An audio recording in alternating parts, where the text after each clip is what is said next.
ডাক দিয়া বলে রব্বুল আলামিন তোমার আয়ুব এমনে এমনে শুকরিয়া আদায় করে না, তুমি ওকে অগাধ ধন সম্পদ দিয়েছো, অনেক সন্তান দিয়েছো, অনেক অনেক তাকে কি দিয়েছো, অনেক সয় সম্পত্তি দিয়েছো, এই জন্য তোমার আয়ুব তোমার বারবার তোমার শুকরিয়া আদায় করে।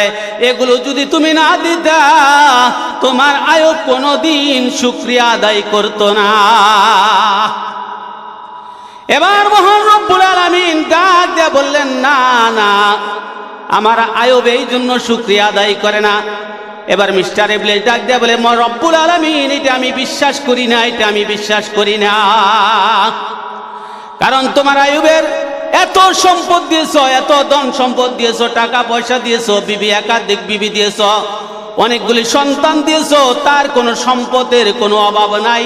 অভাব না থাকার কারণে তিনি বারবার কি করে আপনার শুকরিয়া আদায় করে। আমার মহান রব্বুল আলামিন হযরত আইয়ুব আলাইহিস সালামের পায়ের ভিতরে একটা ঠোসকা দিয়ে দিলেন, একটা ঠোসকা পড়ে গেল।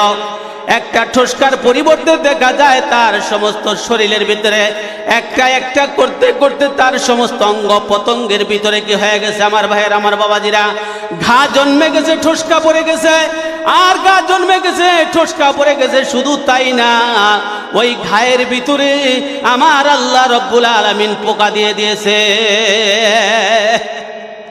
যখন পোকা দিয়েছে আমার ভাইয়ের আমার বাবাজিরা, যখন আইয়ুব আলাইহিস সালামের শরীরের ভিতরে যখন কীড়া ধরেছে আমার ভাইয়ের আমার বাবাজিরা, যখন কীড়া ধরেছে, ধরার সাথে সাথে তার একাধিক স্ত্রী ছিল, সবাই চলে গেল, একমাত্র রহিমা বিবি ব্যতীত। তার সন্তানগুলো আল্লাহ রব্বুল আলামিন নিয়ে গেলেন, তার ধন সম্পদ নিয়ে গেলেন, সব কিছু থেকে আল্লাহ তাআলা কি করলেন, আইয়ুব আলাইহিস সালামকে কি করলেন, সব কিছু থেকে বঞ্চিত করে দিলেন।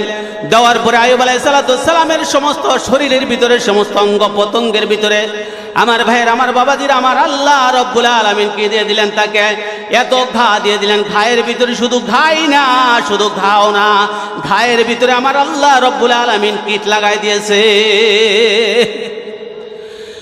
ঘায়ের ভিতরে যখন কীট লাগাই দিয়েছে আমার ভাইয়ের আমার বাবাজিরা, কথা মনের কান দিয়ে শোনেন বাবাজিরা আমার, ও আমার মা বোনেরা, দিলের কান লাগায় কথাগুলো শোনো মা।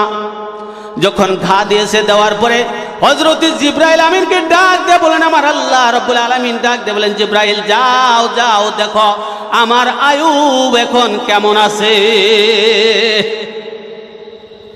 আমার মহান রব্বুল আলামিন হযরত জিবরাইল আমিনকে পাঠিয়ে দিলেন। দেওয়ার পরে জিবরাইল আমিন আসিয়া ডাক দিয়া বলতেছে, আসসালামু আলাইকুম ইয়া আয়ুব। ও আল্লাহর পয়গম্বর আয়ুব, তুমি কেমন আছো? আমার আল্লাহ তাআলা জানার জন্য আমাকে পাঠিয়ে দিয়েছে। এবার আয়ুব আলাইহিস সালাম ডাক দিয়া বলে, ও আল্লাহর ফেরেশতা জিবরাইল, আলহামদুলিল্লাহ। সবাই জোরে বলি আলহামদুলিল্লাহ। এত শরীরের ভিতরে এত গাছ, এত পচা, এত বান্দা, তার ভিতরেও কি হয়ে গেছে আমার ভাইয়ের আমার বাবাজিরা, পোকা ধরেছে। পোকায় কি করে কোট করে কামড়ায়।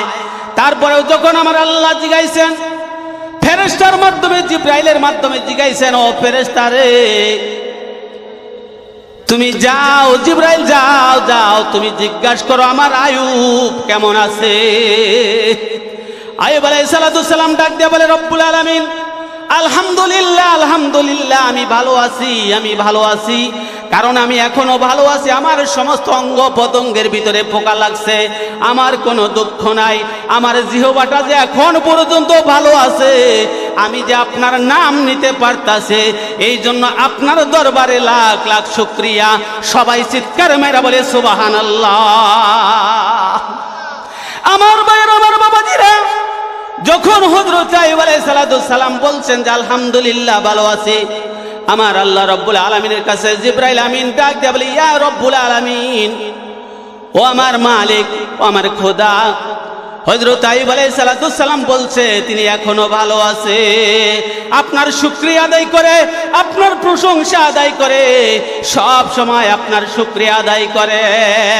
এবার আমার আল্লাহ রব্বুল আলামিন আইয়ুব আলাইহিস সালামের জিহ্বার ভিতরে কীট লাগাই দিছে, পোকা লাগাই দিছে। এবার জিবরাইল আমিনকে পাঠাই দিছে, যাও যাও জিবরাইল যাও, আমার আইয়ুবের কাছে যাও, আমার আইয়ুব কেমন আছে আমাকে একটু জানায় দাও।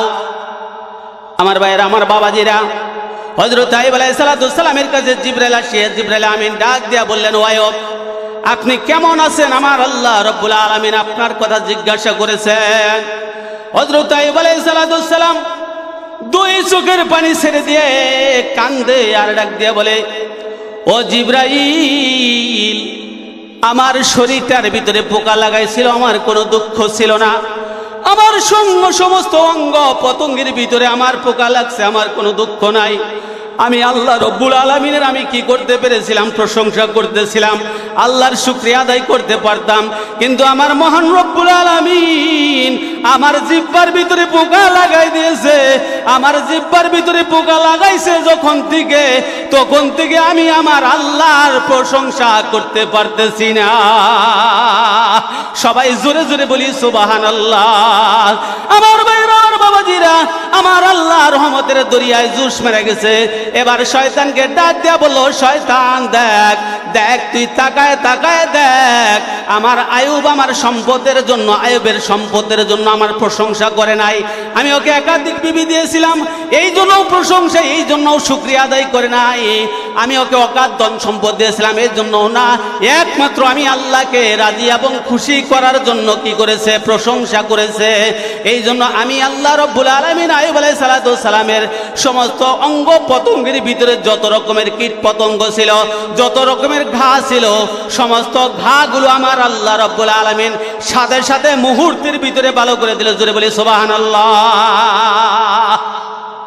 আমার ভাইয়ের, আমার বাবাজিরা, এই অসুখ দেওয়ার মালিক হলো আমার আল্লাহ, হায়াতের মালিক হলো আমার আল্লাহ, মৌতের মালিক হলো আল্লাহ, রিজিকের মালিক হলো আমার আল্লাহ, সম্পদের মালিক হলো আমার আল্লাহ, বেজ্জতের মালিক হলো আমার আল্লাহ।